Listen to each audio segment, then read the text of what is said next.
Dr. Pamela Lutgen Sandvik is an assistant professor in the Department of Communication and Journalism at the University of New Mexico. She teaches and researches in the area of organizational communication. Her current research includes the issue of workplace bullying and non-sexual harassment and positive emotions in the workplace. In 2008, she was awarded the National Communication Association's Applied Communication Division's Outstanding Scholarly Article Award for her article, Take This Job and Quitting and Other Forms of Resistance to Workplace Bullying, published in Communication Monographs. In 2005, Dr. Lutgen Sandvik was an expert witness for a workplace bullying case in Ohio. She recently co-edited Destructive Organizational Communication, Processes, Consequences, and Constructive Ways of Organizing with Beverly Davenport Cipher for Rutledge. Please welcome Dr. Pamela Lutgen Sandvik to CommuniCast.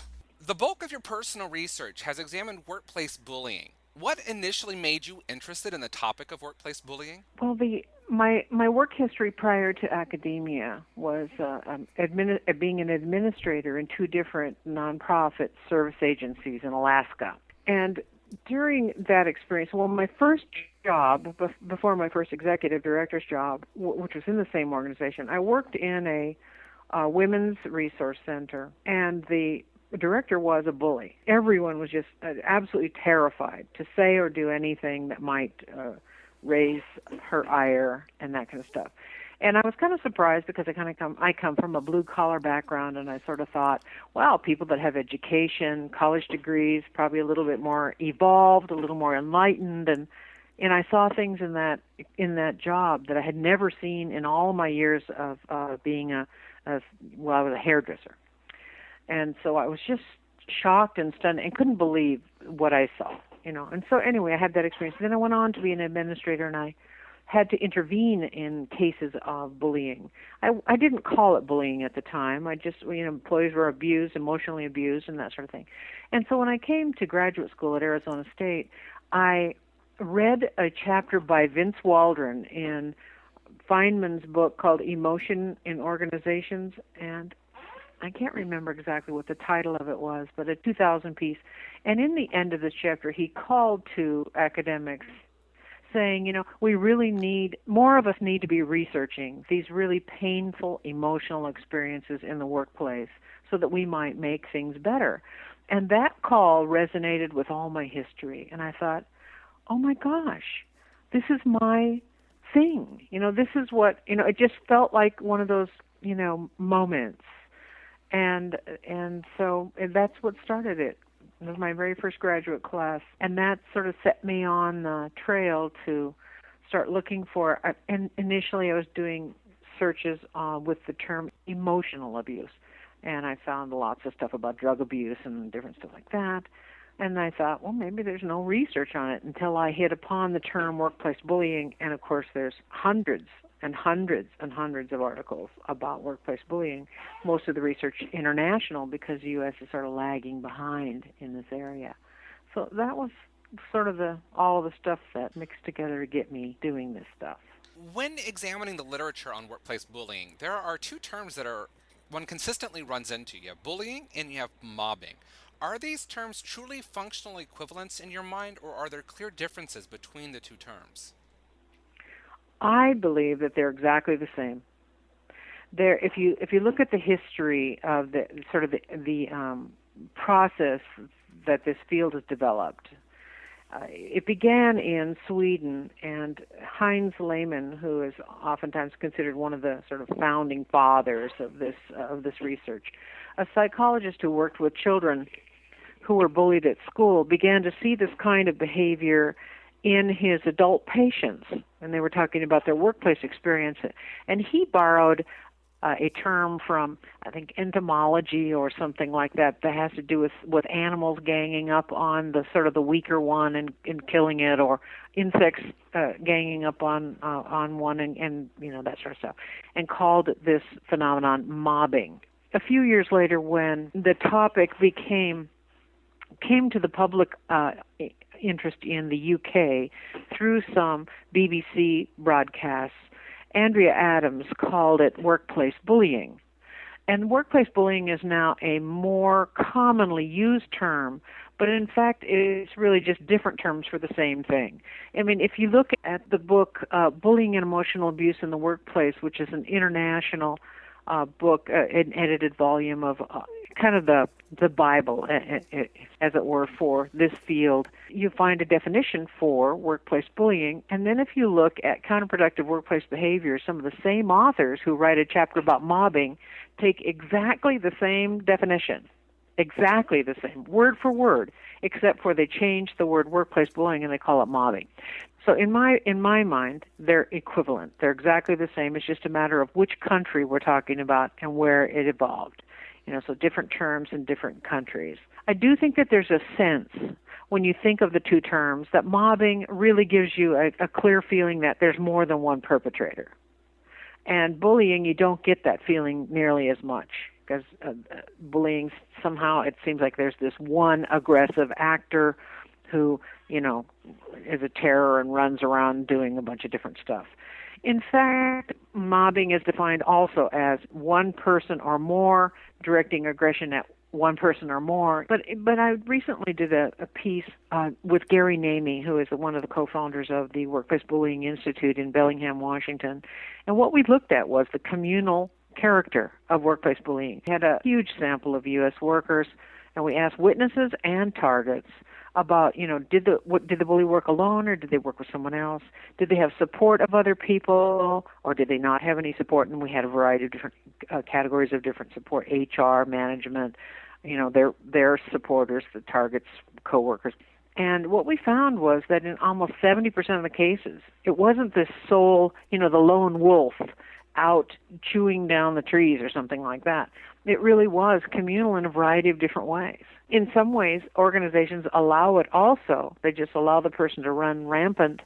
And, that's a communal factor also. You recently wrote a chapter titled Workplace Bullying, Causes, Consequences, and Corrections for Destructive Organizational Communication, Processes, Consequences, and Constructive Ways of Organizing, published by Routledge. How common is workplace bullying, and what types of behaviors are associated with workplace bullying? Well, in the United States and the UK, our numbers are very similar, which isn't surprising given that our cultures are really quite similar. About 10 to 12% of U.S. workers are bullied at any given time. And currently it's happening to me, or has happened to me in the last 6 months or the last year. Over people's work history, that number goes up considerably to almost 40% of U.S. workers that sometime during their work history experience this persistent abuse. And then if we add to that another 15 to 25% of people who witnessed it, then we really get this enormous number of workers who have been exposed to it in one way or another. And there's a variety of different behaviors that kind of cluster together into a couple groups of things. One is work obstruction, and these are things that in and of them, well, first of all, I'll say that workplace bullying is a pattern of behavior over a long period of time, and it includes many, many different things. It isn't just one thing. But nonetheless, some of the work obstruction things are, having somebody withhold the information that you need to have in order to do whatever your job is, or being ordered, to do work that's far below your competence level, or having your most important tasks or maybe even your prestigious tasks taken away from you and maybe done so in a public way, that kind of stuff. So that's work obstruction. And there's a variety of other things involved in that. Another thing is sort of public humiliation and ridicule. Or maybe people are gossiping about you, spreading rumors about you, humiliating you or ridiculing you in public, or insulting you, making offensive remarks about you and your habits and your backgrounds and your attitudes and your private life, stuff that doesn't have anything to do with your job, or just constant criticism about your job. No matter what you do, you can't do it right, and maybe you don't even know what the rules are to start with, like what's expected. So oftentimes there's very vague rules so that the bullies can maintain control. Maybe hints that you should quit the job. That just was constant reminders of how inadequate you are, and you barely have a reason for even existing, that sort of thing. There's another area that is really social ostracism, and like I said, bullying oftentimes includes many of these. And it's a shifting thing. So when people try to report it, they'll say, well, they report one thing that happened, and in and of itself it doesn't sound like much. But this happened, and then the next day that happened, and then something else happened, and it's been going on for 2 years. But, so there's also the social ostracism, being ignored or excluded or isolated from the rest of the work group. I mean, I've heard stories for every one of these, just hair-raising stories. But I think of this one, this person told me about there was a staff meeting, and they were going to have it at Denny's or something like that. And he was told that the meeting was at the Village Inn. And so everyone was at somewhere else, and this kind of stuff happened over and over and over and over. So obviously, on purpose behavior to give him the signal that he wasn't wanted and that he needed to, find a better place, that kind of stuff. But, excessive monitoring, practical jokes at somebody's expense, having everything that you say and do ignored by people, certainly there's physical, there can be physical abuse involved. I know of many people, well, not many, because this is the least common thing that occurs, physical abuse. Now, it does occur occasionally. Somebody grabs someone by the shirt and slams them up against the wall.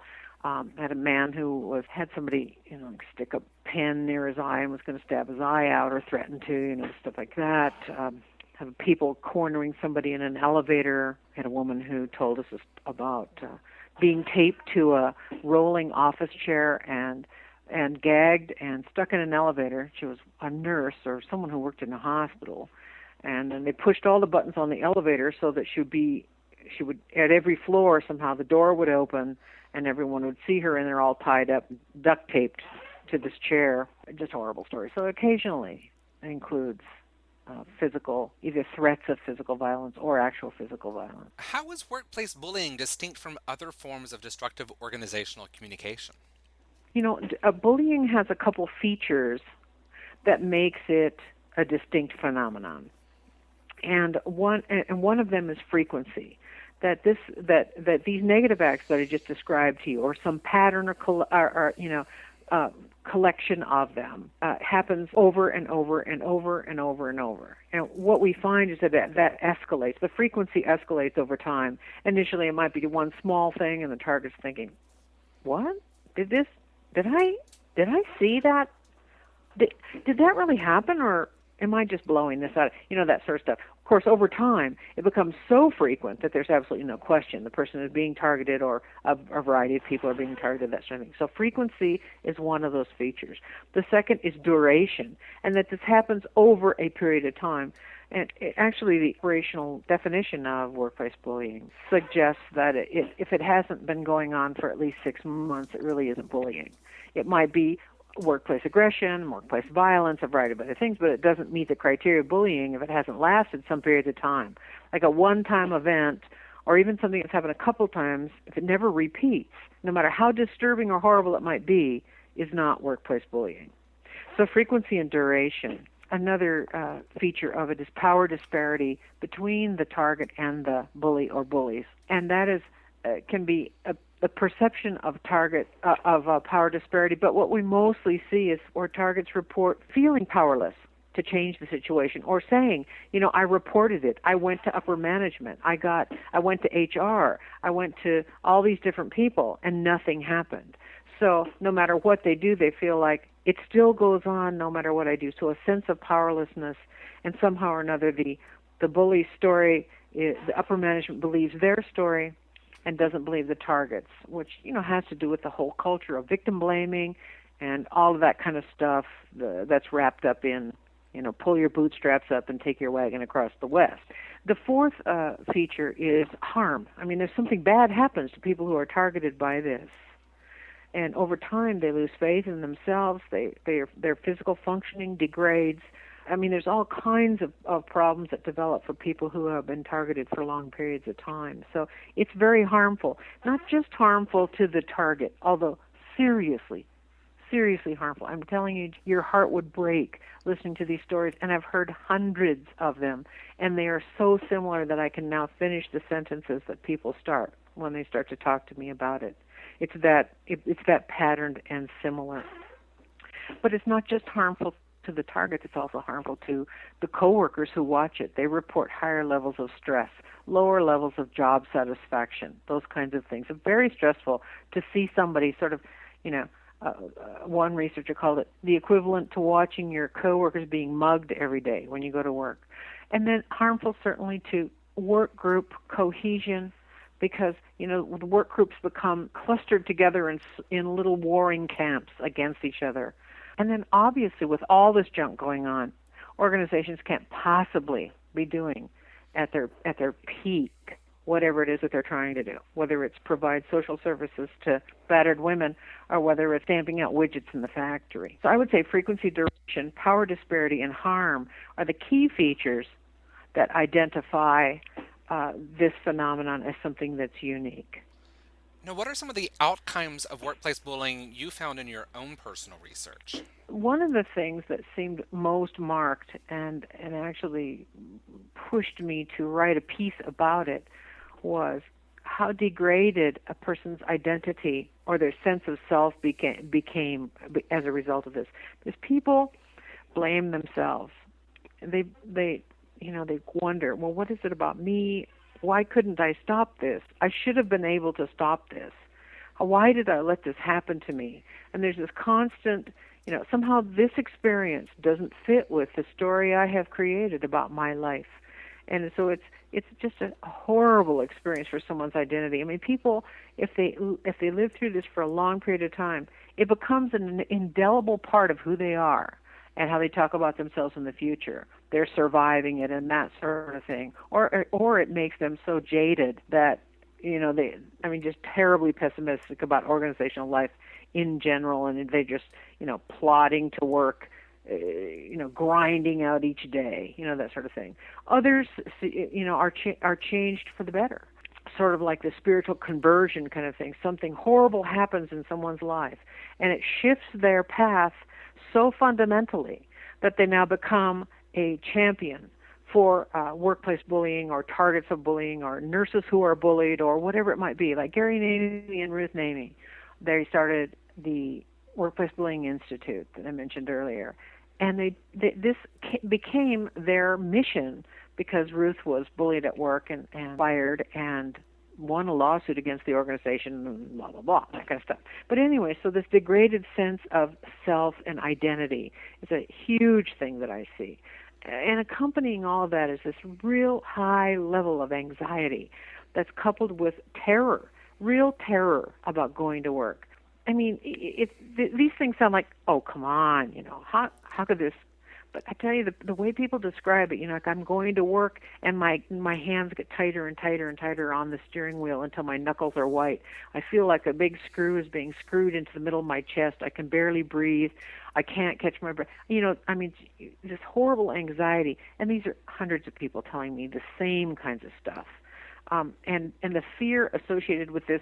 And coupled with that, though, is this idea that, what is wrong with me? I'm a grown woman. I'm a grown man. How can I let this happen to me? Why am I so, that sort of jazz, which erodes away the sense of self and that kind of thing. Of course, negative things that I've heard, outcomes as related to being bullied for long periods of time is, the degrading of someone's health. People can't sleep anymore, or they can't eat, or they overeat. Or if they had existing health conditions, whatever that might be, those things are exacerbated and they're much more frequent. And people talk about breaking out in hives, having developing ulcers, having to go see psychologists because fear that they have. I mean, people develop the symptoms of post-traumatic stress disorder. Now, PTSD is defined very uniquely in the DSM-4.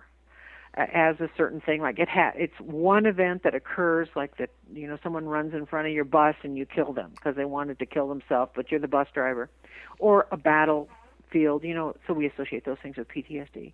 This is something that happens over time, so it doesn't, because of that over time thing, doesn't fall into the definition of PTSD, but they suffer the same exact symptoms. It's hypervigilance, terror of doing certain things, won't go certain places because they might run into the bully or their friends or whatever, anxiety, dreaming about it, reliving it, those kinds of things. Of course, all of this goes along with reduced job satisfaction, increases in stress, and that kind of stuff. But another thing that I've noticed early on, and I'm now doing I'm gathering some data to do some research on, is the effect that this has on family communication and family relationships. And one of the things that occurs when people are bullied at work is the bullying at work starts to colonize every single corner of what's talked about at home. And the family starts getting just worn down by it. Despite loving the targeted partner, I'm looking now at adult partners, married or non-married or whatever, and this constant talk about it. So then the family member might get angry and then feel bad about being angry because it's like, well, just do something. And of course then the target's wondering, why don't I do something, and on and on. But kind of eroding the communication in families.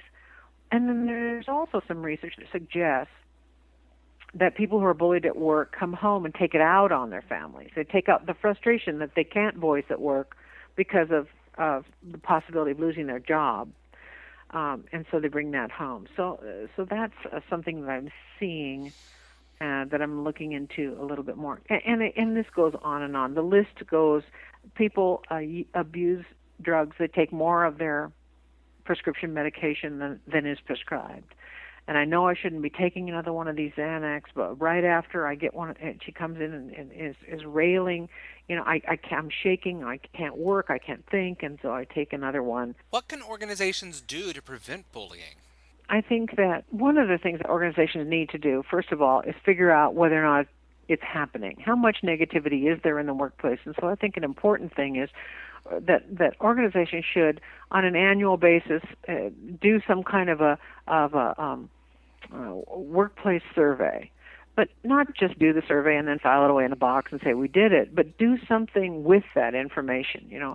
Figure out, maybe get together different groups to talk about how might we improve the communication in our area, because each different work group is a little bit different.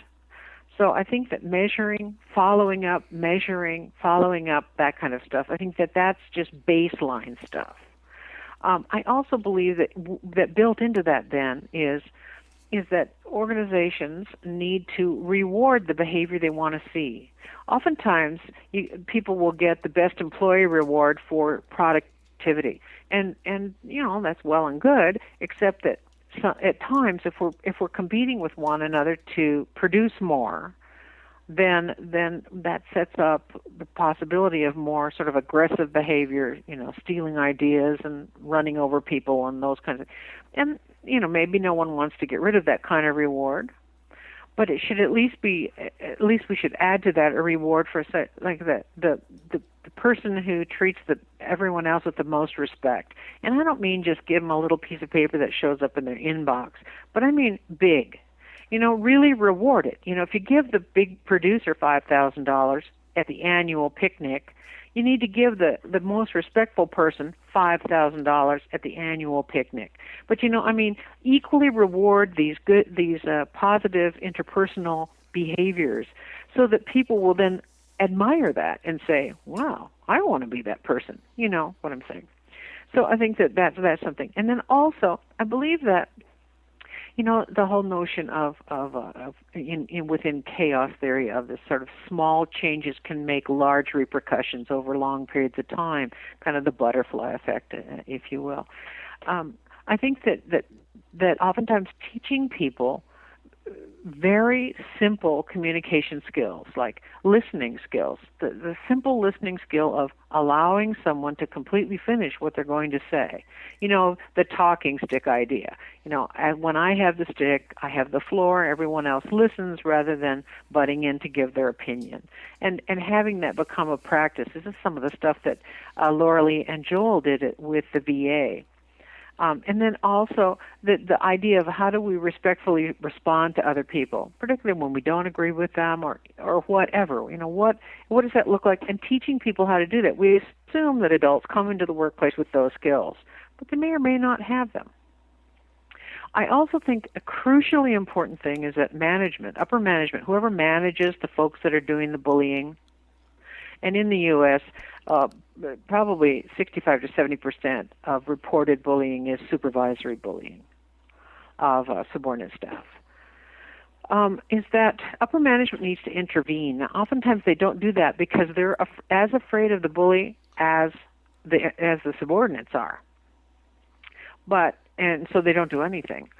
And or maybe they're bullies too. So I don't know what kind of change we can hope there. But I think that it's crucial to intervene, and that it's not going to go away. This notion of, well, maybe it'll just go away. Maybe it's just passing. Maybe it's just a personality conflict. It's just a great way of framing something that takes away all the organizational responsibility for something that's happening in the organization. So upper management absolutely has to, step up to the plate. I'll use a sports metaphor, and do their job. So I think that's a really important. And so often, there's two kinds of management styles that are associated with workplace bullying. One is coercive, authoritarian, which isn't surprising. The other is laissez-faire. The managers who do nothing. Oh, we'll just leave it to them. I don't want to get involved. I hate to get involved in the chain of command. All this sort of nonsense, as if we haven't created the chain of command. I mean, it's not something that came off of the mountain from God. People created the whole notion of a chain of command, and we can uncreate it. So those are some of my ideas. So where do you see the research on communication and workplace bullying heading in the future? Okay, now I'm really going to talk about my own stuff. I know what I'm doing and where I'm going. But one of them is looking at this connection with family communication. And that's one of the beautiful things about the communication field, is that even though we have sub-disciplines, to cross the boundaries of a sub-discipline within our overarching field is really valued, very, very valued. It isn't like somehow I'm writing in a management journal, so I can only talk about what affects managers, or what I'm saying. And so I think that looking at the crossover between organizational communication and interpersonal communication in the form of how this affects family relationships and communication, I think that that's one area. I think another is somehow looking at, how do we marry together some of the ideas behind positive organizational scholarship and destructive organizational communication? What can we learn from one that how can we create positive spirals in organizations that maybe are marked by terrible sort of degrading communication over time? I think part of that is, a third idea is that, we need to do some research on what about all of the people that have solved this? Because I think that oftentimes researchers are talking to the folks that are stuck in the problem for whatever reason. The organization won't do something, they're whatever. I don't know the reasons why, but there's probably a whole cadre of people who have experienced bullying, seen it or experienced it personally, and then resolved the situation in some way. But they're not still troubled by it, and so they're not going to bullying websites, and they're not responding to researchers' calls for targeted people to, be part of research and all that, because it's behind them. And so I think if we talk to those folks, sort of somehow or another, and I have a variety of ideas of how you'd get hold of folks like that, but just said, okay, so how did this happen? How did it end? And look at, how does bullying end in organizations? And then what can we learn from that?